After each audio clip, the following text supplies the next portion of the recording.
Hello dear students, आज हम करेंगे बोर्ड ने जो हमें सैम्पल पेपर दिया है इस ईयर का, आपका है 2020 टू 21। इसके हम करेंगे ऑब्जेक्टिव क्वेश्चंस। तो देखते हैं कि ऑब्जेक्टिव क्वेश्चंस हमारे इस बार किस टाइप के आने वाले हैं आपके। तो आपका जो पैटर्न होगा वो इस टाइप से होगा। आपको यहाँ पर रोल नंबर लिखने होंगे अपने।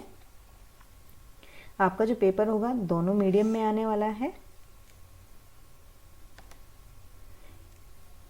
यहाँ पर आपको बोला गया है कि आपको जो पेपर दिया गया है आप इसको पहले अच्छे से पढ़ें, चेक करें। जितने भी आपके क्वेश्चंस दिए गए हैं वो आपके कंपलसरी हैं। आपके 1 से 40 तक जो क्वेश्चंस आने वाले हैं वो ऑब्जेक्टिव टाइप क्वेश्चंस मिलेंगे आपको। अब हम करते हैं हमारी क्वेश्चन। फर्स्ट आपको गिवन है रिलेशन, आपको फाइंड करना है। ए बी आपके पास है जिसमें रिलेशन आपका दिया हुआ है a is less than equal to b. आपको सबसे पहले रिफ्लेक्सिव पूछा गया है। रिफ्लेक्सिव में हमारे पास होता है, आपके पास दोनों सेम एलिमेंट होते हैं। तो आप देख सकते हैं a is less than equal to a. Yes, equal का साइन दिया हुआ है तो हम इसे बोलेंगे कि ये रिफ्लेक्सिव होगा। नेक्स्ट आपको इसमें दिया हुआ है सिमेट्रिसिटी, आप चेक करेंगे। तो सिमेट्रिसिटी के लिए हमें पता है अगर ए बी हमारा बिलोंग करता है तो आपको बी ए भी उसमें बिलोंग करेगा। तो ए बी के लिए तो हमें दिया हुआ है a is less than equal to b. तो क्या बी भी हमारा less than equal to a हो सकता है? फॉर एग्जाम्पल हम यहाँ ले लेते हैं 2 and 3। ये हमने लिया ए और ये लिया हमने B. 2 is less than equal to 3 correct है, but 3 is not less than equal to 2। तो सिमेट्रिक नहीं होगा हमारा, नॉट सिमेट्रिक। नेक्स्ट है आपका ट्रांजिटिव। ट्रांजिटिव में आपके पास होता है ए बी अगर हमारे पास रिलेशन है, बी सी रिलेशन है, तब आपको दिखाना है कि सी ए भी हमारा रिलेशन होगा।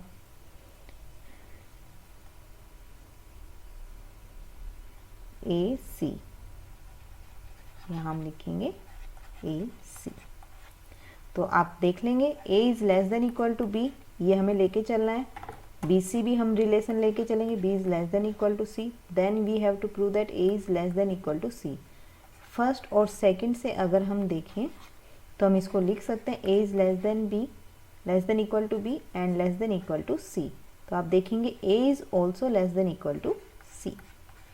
तो यहाँ पर ये आपके पास ट्रांजिटिव भी आ जाता है। आप देखेंगे सिमेट्रिक नहीं आता है, इसमें सिमेट्रिक आपको गिवन है, यहाँ भी सिमेट्रिक गिवन है।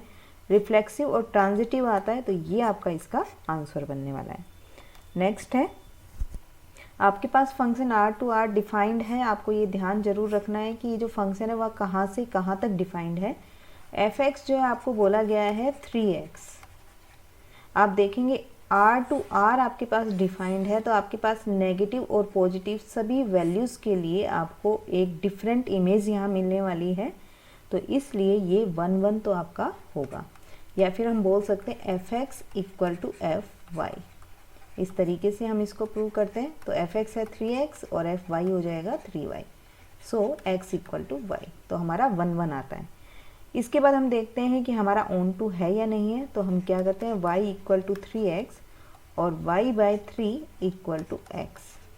तो यहाँ ये जो हमारे पास फंक्शन बनता है, इसकी जितने भी हम एलिमेंट्स यहाँ रखते हैं, y के जितने भी एलिमेंट हम यहाँ रखेंगे, हमें उसके लिए हमारी प्री इमेजेस मिलना स्टार्ट हो जाएंगी। और सभी की सभी क्या होंगी, हमारी यहाँ जो कोडोमेन में जितने भी एलिमेंट्स हैं उन सभी की प्री इमेजेस हमें मिलेंगी। तो इसलिए ये हमारे पास ऑन टू भी है।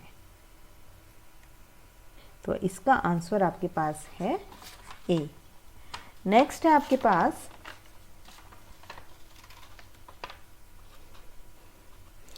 पास बाइनरी ऑपरेशन गिवन है, जो कि है a बाइनरी b जो है a square plus b square होगा। तो आपको ये बताना है, एसोसिएटिव और कम्यूटेटिविटी चेक करनी है। तो a स्टार b आपको गिवन है, तो b स्टार a आपका क्या बनेगा, b square plus a square. आप देखेंगे कि ये दोनों इक्वल आते हैं।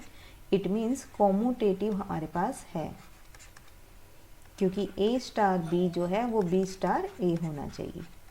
इसी तरह हमें एसोसिएटिव में प्रूव करना होता है ए स्टार बी स्टार सी जो है वो ए स्टार बी बाइनरी सी के इक्वल होना चाहिए। तो हम सबसे पहले ये ले लेते हैं a binary b binary c. तो अब सबसे पहले आप ब्रैकेट के लिए लेंगे तो फर्स्ट का स्क्वायर प्लस सेकंड का स्क्वायर बाइनरी सी। फिर हमें फर्स्ट का स्क्वायर करना है a square plus b square का स्क्वायर प्लस सी स्क्वायर। अब हम हमारी दूसरी साइड का देख लेते हैं a binary b binary c. तो a binary b square plus c square, और इसको अगर हम ओपन करें तो ये बनेगा b square plus c square का स्क्वायर। तो आप देखेंगे यहाँ जो हमारे पास ये आया है ये इसके बराबर नहीं है, तो एसोसिएटिव जो है ये नहीं होगी, नॉट एसोसिएटिव। तो आप अपना ऑप्शन देख सकते हैं कौन सा आता है यहाँ पे, कॉम्यूटेटिव बट नॉट एसोसिएटिव, ये ऑप्शन है हमारा बी। नेक्स्ट है आपके पास tan इनवर्स 1।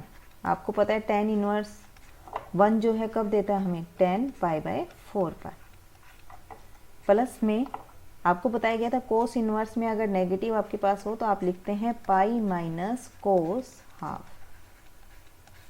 तो यहाँ से हमें मिला π/4, यहाँ से हमें मिला पाई, माइनस में कोस 1/2 हमारे पास होता है कोस इनवर्स। तो यहाँ हम लिख सकते हैं कोस इनवर्स कोस π/3। तो आप यहाँ से देखेंगे 5π/4 माइनस π/3। इसको सोल्व करेंगे तो आपको मिलेगा 15π minus 4π divide by 12, that is 11π/12। This is our answer. Next है हमारे पास sine inverse √1 minus X square. तो आप देखेंगे यहाँ पे अगर हम यहाँ पे कोस लेके चलें तो आप लिख सकते हैं sign inverse √1 minus cos square Z. 1 minus cos square Z हमारा होता है साइन स्क्वायर जेड। इसको हम लिख सकते हैं साइन इनवर्स साइन जेड। तो हमारा यहाँ पे बनता है जेड, और अगर हम यहाँ से जेड निकालना चाहें तो वो होगा cos inverse x equal to z. तो ये हमें हमारा ऑप्शन मिलता है कोस इनवर्स एक्स, जो कि हमारा ऑप्शन है बी। नेक्स्ट है हमारे पास A matrix is of order 2 cross 3 and B is a matrix of order 3 cross 2।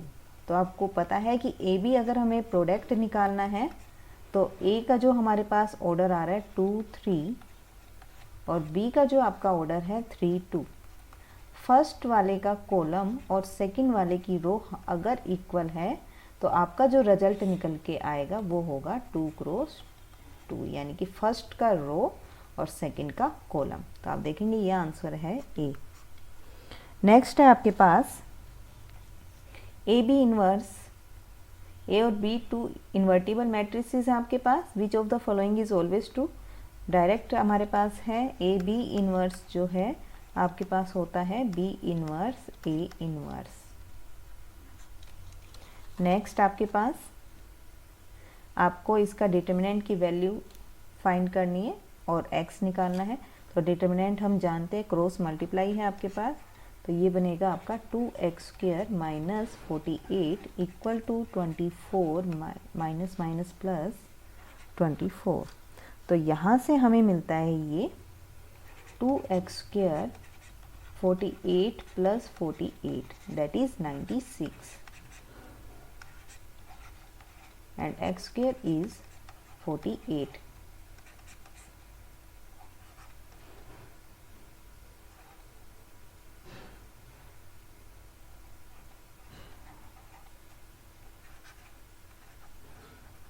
ये हम लिख सकते हैं इसको, इट मीन्स 4 प्लस माइनस 4√3।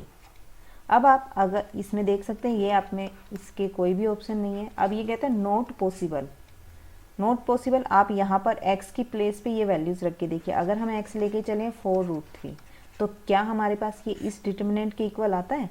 तो हमने रखा 4√3 6 8 2 इंटू 4√3। ये डिटर्मिनेंट हमारे पास साइड में आया था 48। तो देख लेते हैं, यहाँ बना आपके पास 4√3, ये है 8√3 माइनस 48, ये बनता है आपके पास 32 इंटू 3 माइनस 48। तो ये बना आपके पास 96 माइनस 48।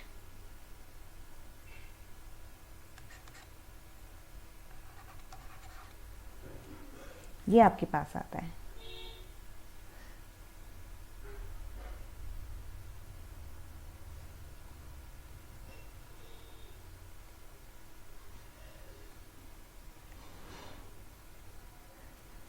तो यहाँ पर तो हमें ये हमारे आंसर होंगे नहीं, तो यहाँ पर हम डी पे निशान लगाएंगे। नेक्स्ट है हमारे पास फंक्शन आपको गिवन है और बोला गया है कि कंटिन्यूस है। इट मीन्स आपके पास जो f5 प्लस h पर आप कंटिन्यूटी चेक करेंगे और f5 माइनस h पर कंटिन्यूटी चेक करेंगे तो वो इक्वल होगी। तो यहाँ हम लिख सकते हैं 5 प्लस h पे अगर हम कंटिन्यूटी देखें फंक्शन की तो 5 प्लस करने पे हमें वो मिलती है 18 और माइनस करने पर हमारा जो फंक्शन है वो हमारा हो जाता है दिस वन ax, जहाँ x के प्लेस पे हमने रखा है 5 माइनस h प्लस 3। तो ये हो गया 5a minus ah plus 3। h आपका 0 को टेंस करेगा तो यहाँ बना 5a प्लस 3। अब हम इन दोनों को इक्वल रख देते हैं, जैसा कि हमने यहाँ बताया कंटिन्यूस हमें ऑलरेडी गिवन है। तो 18 इक्वल टू 5a प्लस 3, तो ये बनेगा 15 इक्वल टू 5a और a की जो वैल्यू है वो आ गई है आपकी 3। तो यहाँ a आपके पास आता है 3, तो आपका उत्तर होगा b। नेक्स्ट है आपके पास, आपको यहाँ डेरिवेटिव फाइंड करना है। तो हमें पता है कि डेरिवेटिव जब हम फाइंड करते हैं तो log का डेरिवेटिव 1 अपॉन होता है। तो यहाँ दिया हुआ है cos ex, cos का डेरिवेटिव करेंगे तो साइन एंगल है ex का डेरिवेटिव करेंगे तो e की x और x का डेरिवेटिव करेंगे तो 1। तो यहाँ हमारे पास बनता है ये cos का डेरिवेटिव आपके पास होता है माइनस साइन x, तो इसलिए यहाँ पर आपका बनेगा माइनस e की x tan e raise to x। तो यहाँ ये जो आपका आंसर है ये आता है सी में। नेक्स्ट है आपके पास, नेक्स्ट है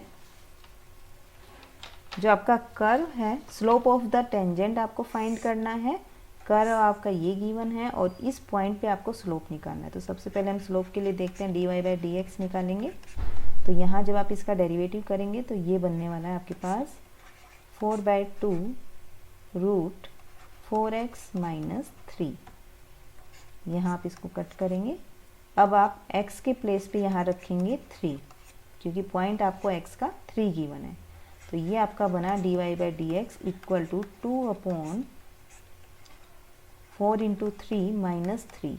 तो ये आपका बन जाता है 4/12 माइनस 3 मीन्स 9, और 9 आप जब करेंगे तो वो बनता है 3 का, तो 2/3। आंसर आपका होगा ए। नेक्स्ट है आपके पास tan inverse x upon 1 plus x square का इंटीग्रेशन करना है विद रिस्पेक्ट टू x।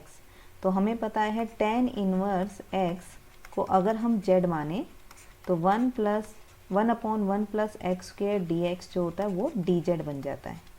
तो यहाँ पर जब सारा फंक्शन आपने z में चेंज कर दिया है तो ये आ गया आपका dz, ये आपका dz में चला गया। यहाँ से हमें पता है डेरिवेटिव होता है z² प्लस c, क्योंकि इनडिफाइनाइट फॉर्म में आपके पास इंटीग्रल की वैल्यू गिवन नहीं है तो इसलिए हम इसमें कांस्टेंट ऐड करते हैं।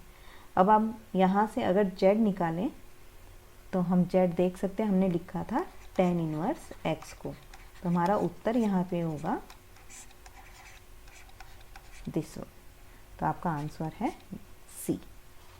नेक्स्ट है आपके पास dx अपॉन रूट 1 माइनस में एक्स स्क्वायर। तो यहाँ हमारे पास ये बनेगा, आपने फॉर्मूला किया हुआ है dx अपॉन रूट ए स्क्वायर माइनस एक्स स्क्वायर का। यहाँ a जो है हमारा वो दिया हुआ है 1, तो हम यहाँ रखेंगे साइन इनवर्स x और a के प्लेस पे आपके पास 1 है। ये डिफाइनाइट इंटीग्रल है क्योंकि लिमिट की वैल्यू आपको गिवन है, तो यहाँ हम लिमिट रख देंगे 0 to 1, इसीलिए हमने c नहीं लगाया है। तो साइन इनवर्स 1 हमारे पास होता है π/2 पर, 0 पर ये 0 दे देगा और 1 के लिए ये π/2। नेक्स्ट है आपके पास area bounded by the curve y square equal to x above x axis and x equal to 0 to x equal to 1। यहाँ पर हमें दिया हुआ है y square equal to x, means y equal to plus minus root x। आपको जो limit दी हुई है वो 0 to 1 गिवन है। यहाँ पे हमें पता है अगर कोई भी हमारी क्वाड्रेटिक फॉर्म में गिवन होती है तो यहाँ पर हमारी जो शेप बनती है वो बनती है पैराबोला। और आप देखेंगे x 0 पर y भी 0 आपके पास, तो आपके पास जो पैराबोला बनने वाला है y के प्लस माइनस दोनों साइड बनेगा। तो y हमारी ये होती है साइड, ये हमारी x, तो y के प्लस माइनस दोनों साइड आपकी पैराबोला शेप बन जाएगी। इसी तरह आप देखेंगे यहाँ पर हमें बोला गया है 0 to 1, मान लीजिए ये आपके पास 0 to 1 है। अब आपको बोला गया है कि आपका जो 0 to 1 है रूट x dx, इसको आपको सोल्व करना है। आपको बोला गया है Abu the axis, so Abu the axis के लिए आप यहाँ निकालेंगे 0 to 1 पर x पावर 1/2 है। आप जब इसका इंटीग्रेशन करेंगे तो ये बनेगा 3/2 अपॉन 3/2 0 to 1। तो यहाँ से हमें ये मिलेगा 2/3 1 माइनस 0, तो ये हमारा होगा 2/3। तो हमारा जो आंसर होगा वो बनेगा यहाँ पे 2/3।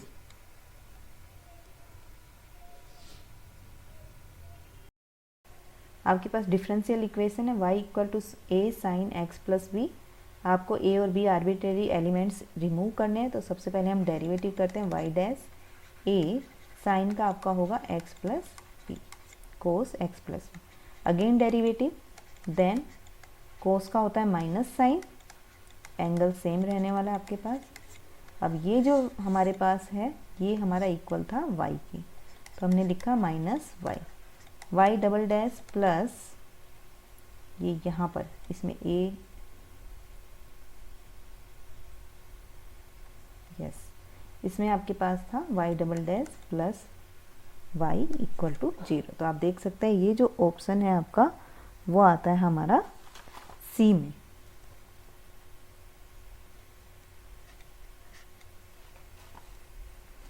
नेक्स्ट है हमारे पास,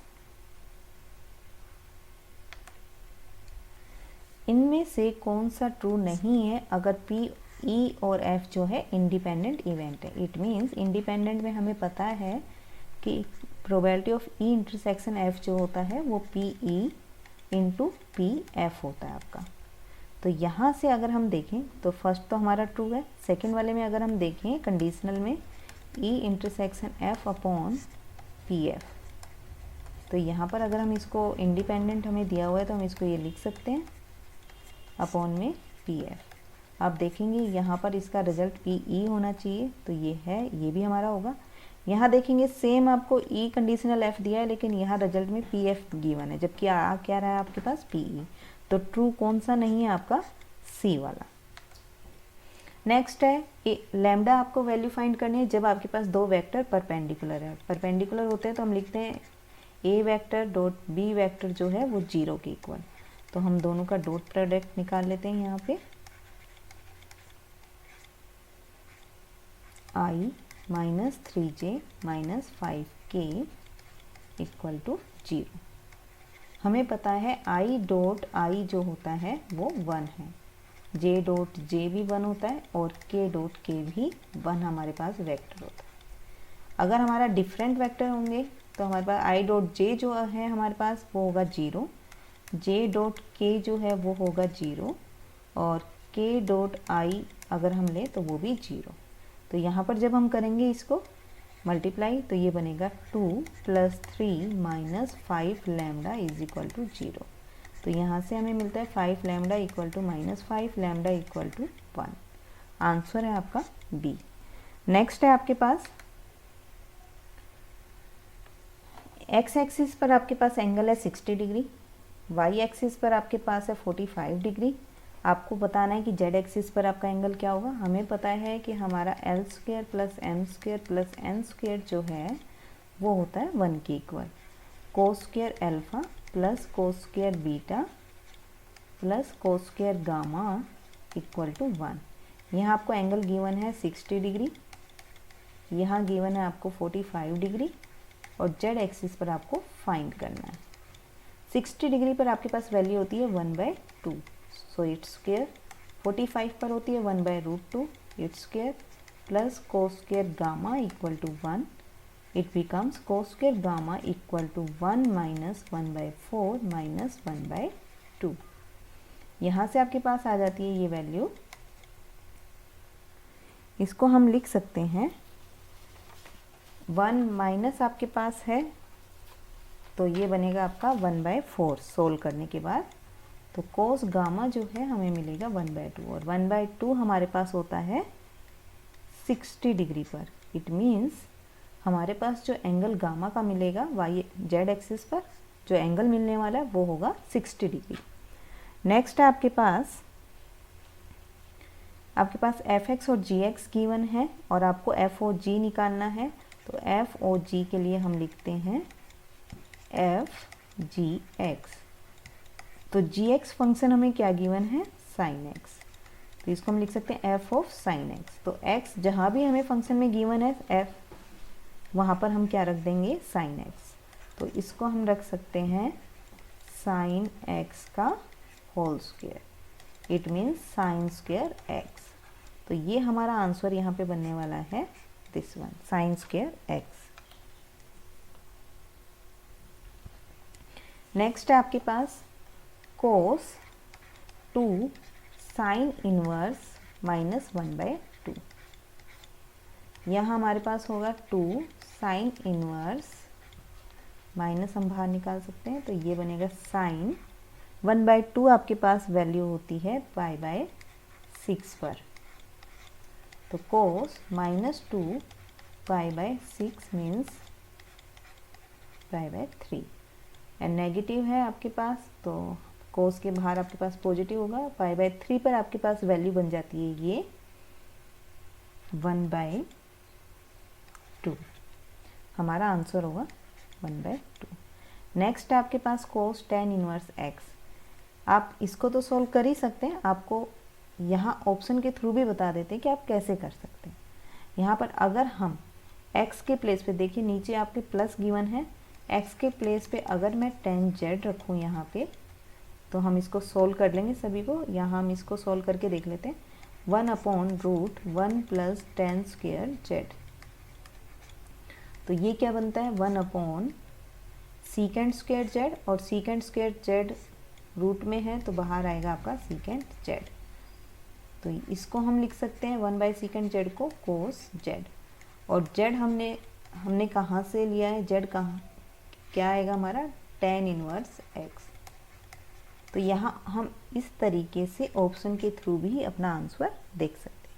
नेक्स्ट है adjoint a equal to determinant adjoint a। आपको यहाँ डिटर्मिनेंट से शो हो रहा है ये आपका डिटर्मिनेंट एडजॉइंट a को हम ऐसे भी लिख सकते हैं।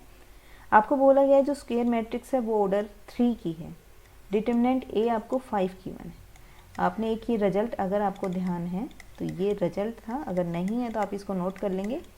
डिटर्मिनेंट a की पावर n-1, n जो है यहाँ पे ऑर्डर को शो करता है। अब हम देख लेते हैं यहाँ पे हमारा कितना आ रहा है। डिटर्मिनेंट a हमें दिया होता 5, ऑर्डर है हमारा 3, तो 5 पावर 2 इट मीन्स 25। सो हमारा आंसर यहाँ पे हमें मिलेगा 25। आई होप आपको आज के ये सभी क्वेश्चंस अच्छे से समझ में आए होंगे। आगे की क्वेश्चंस देखने के लिए आप हमारी नेक्स्ट वीडियो को देखिए। Thank you.